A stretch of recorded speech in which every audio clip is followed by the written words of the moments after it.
Ganito rin ang spiritual life. Marami pong ginagawa ang Diyos sa ating buhay na hindi agad nakikita. Habang iniisip natin na walang nangyayari, may mga chances po sa situation natin sa buhay, ang Diyos pala ay nagpapalalim ng ating pananampalataya.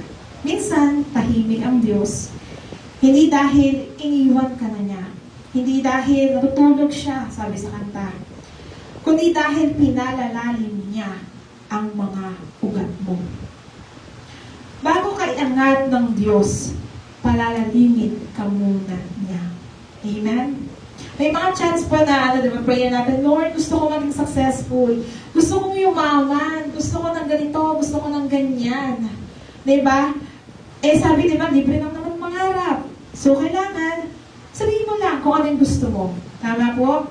Pero si Lord, lalo ka pala niya pinalalalim kapag may mga circumstances, may situation na nangyari, na nagaganap.